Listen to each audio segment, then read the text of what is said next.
Assalamualaikum warahmatullahi wabarakatuh. Perkenalkan, saya Salsabila Orani dari kelas Pendidikan Kimia 2017. Pada kesempatan kali ini, saya akan memaparkan materi mengenai hukum-hukum gas ideal. Sebelum membahas lebih lanjut, kita harus terlebih dahulu atau bertanya, sebenarnya keadaan gas itu apakah hanya ada dalam keadaan ideal? Tidak, keadaan gas itu terbagi menjadi dua, yaitu keadaan gas ideal dan keadaan gas nyata.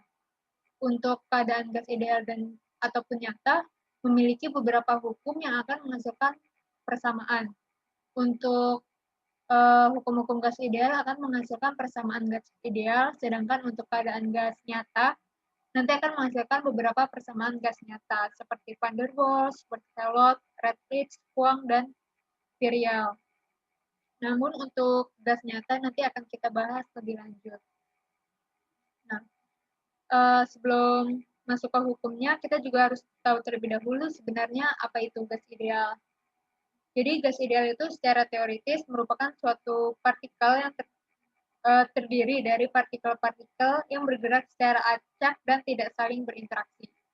Jadi bisa kalian ingat, gas ideal itu tidak menotis atau menghiraukan interaksi yang terjadi antara partikelnya. Berbeda dengan gas nyata itu memperhatikan interaksi atau gaya yang terjadi di antara di antara partikel-partikelnya seperti itu. Nah, gas ideal ini berperilaku pada temperatur tinggi dan tekanan yang rendah.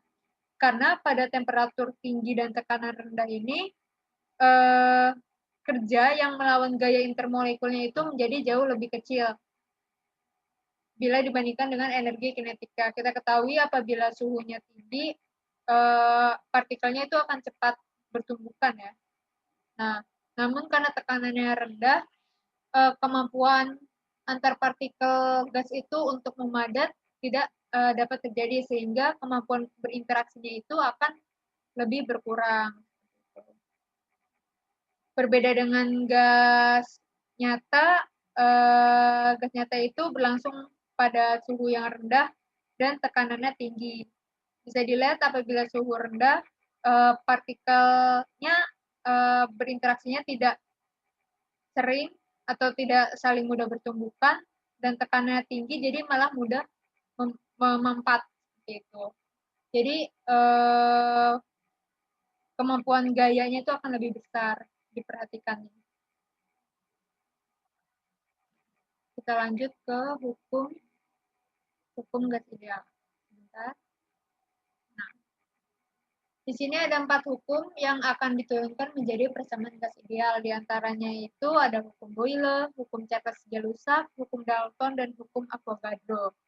Kita bahas dulu satu persatu. Yang pertama itu hukum Boyle yang dicetuskan oleh ilmuwan bernama Robert Boyle.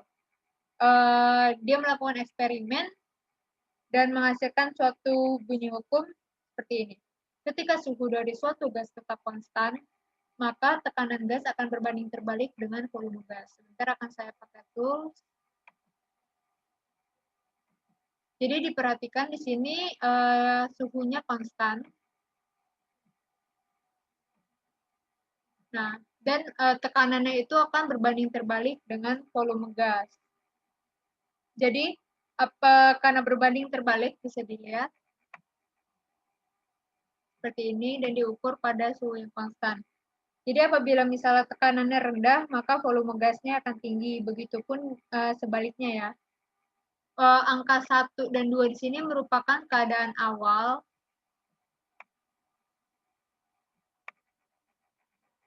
Sebelum misalnya tekanannya ditinggikan atau volumenya ditinggikan, atau kebalikannya, tekanan dan volumenya salah satunya ada yang diturunkan, seperti itu.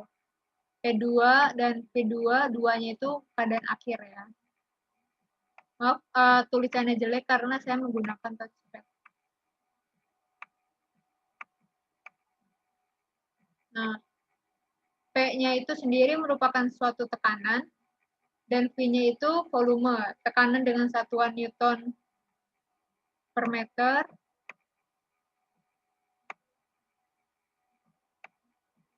gaya perluas. Sedangkan untuk V itu merupakan volume, katanya meter kubik. Nah, sedangkan untuk hukum Charles G. Lusak sendiri, itu menghasilkan suatu hukum ketika tekanan suatu gas konstan, ini kurang ya, tekanan, yang konstan itu tekanan. Maka volume gasnya itu akan sebanding dengan suhunya atau setara dengan suhunya. Bisa dilihat dari persamaannya itu V per T sama dengan V per T. Seperti itu, V-nya volume dan T-nya suhu ya. Nah, habis itu ke hukum Dalton. Nah, hukum Dalton ini menyatakan bahwa tekanan total yang diberikan oleh campuran gas ideal yang tidak bereaksi sama dengan jumlah tekanan parsial yang diberikan masing-masing gas campuran. Jadi, misalnya kayak di dalam udara ini tidak hanya mengandung gas oksigen ataupun gas nitrogen saja kan, tetapi banyak ada CO2 dan lain-lain. Nah, itu dihitung berdasarkan ini. Kita ingin menghitung tekanan totalnya tuh berapa yang ada di udara. Kita hitung dari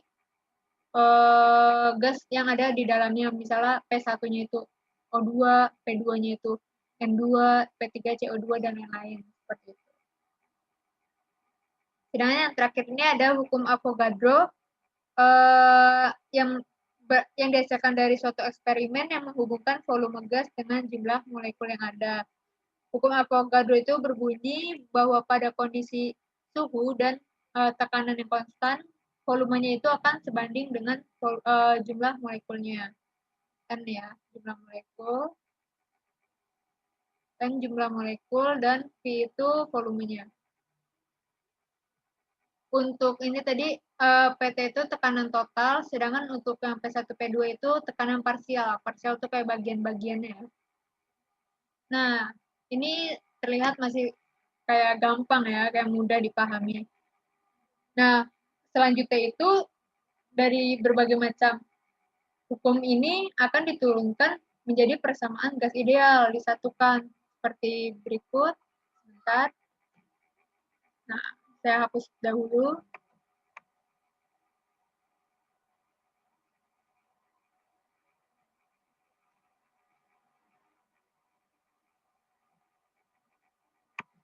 Bentar ya, akan saya pindahkan anotasinya.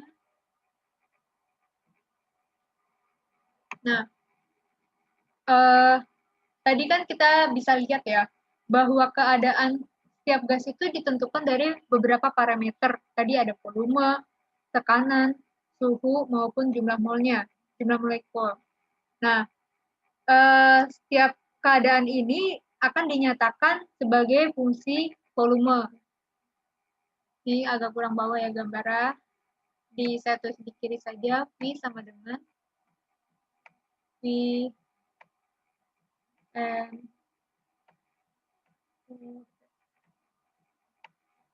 Jadi ada 4 parameternya disusun menjadi fungsi volume. Nah, dari fungsi volume inilah kita akan melihat perubahan parameternya ya, baik tekanan, volume, jumlah mol, ataupun suhu, untuk dilihat perubahannya menggunakan nanti hasil akhirnya itu persamaan gas ideal.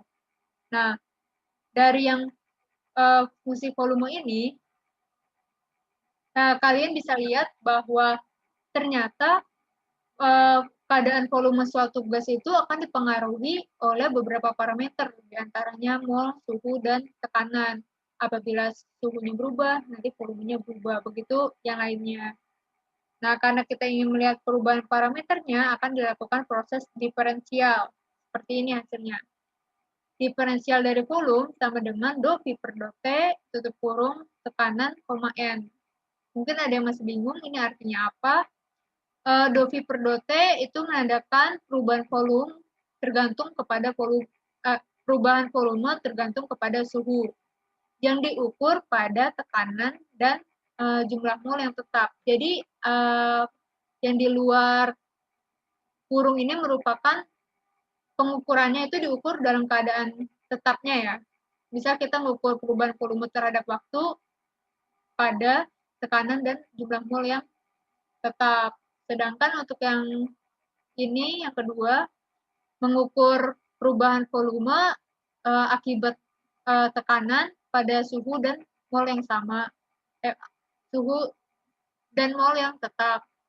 Dan yang terakhir, perubahan volume terhadap jumlah mol pada keadaan suhu dan tekanan yang tetap. Nah, dari yang do ini nih ada do1, do2, do3, itu merupakan quotient. Nah, ini quotient ya, namanya quotient. Yang di kiri ini berarti quotient 1, yang di tengah quotient 2, yang ketiga,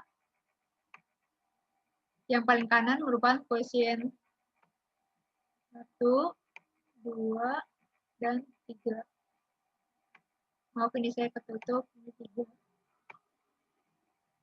Nah, kita bisa lihat nih, dari masing-masing quotient itu merupakan hasil dari hukum yang sudah kita jelaskan tadi.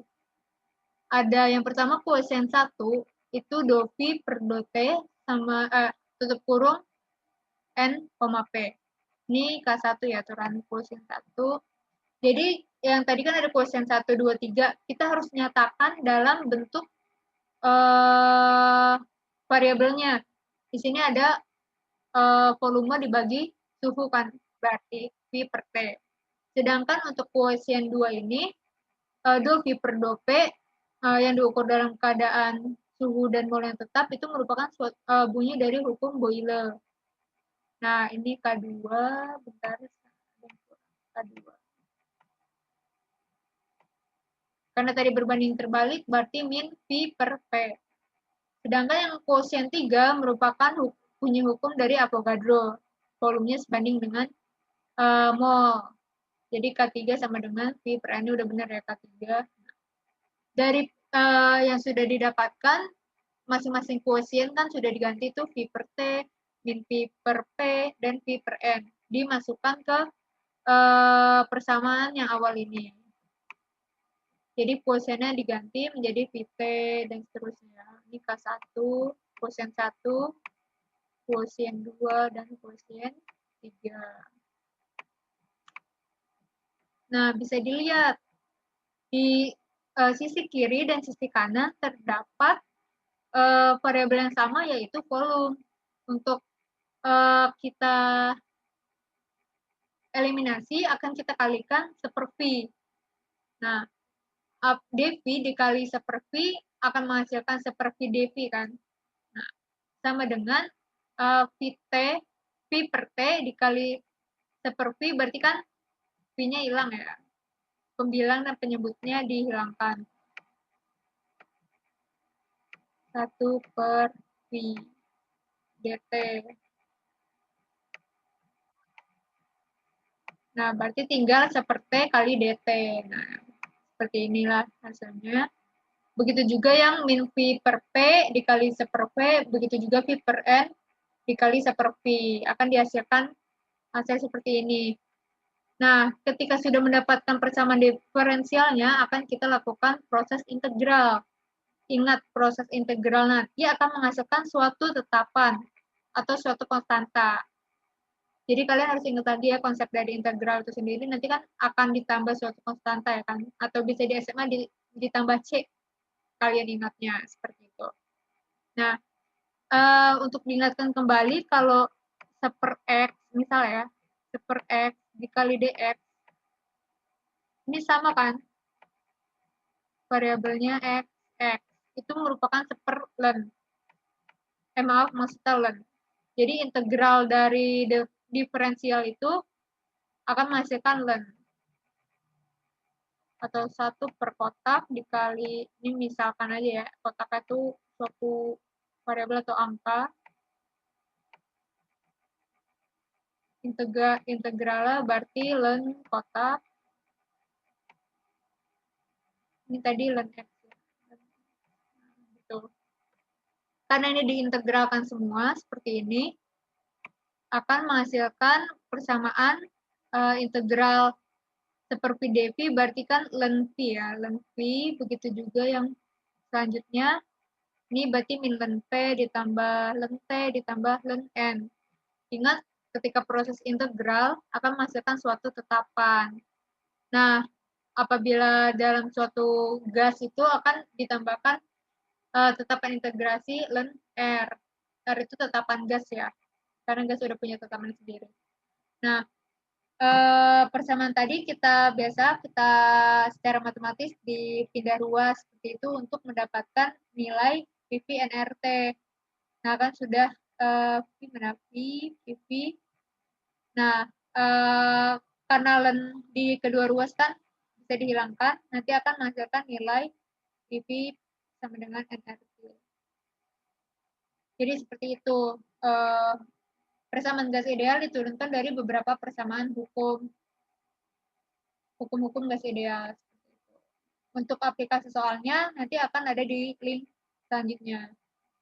Mohon maaf apabila ada kesalahan ataupun masih kurang pembahasannya, akan kita lanjut di forum diskusi ya, atau bisa melalui chat. Terima kasih.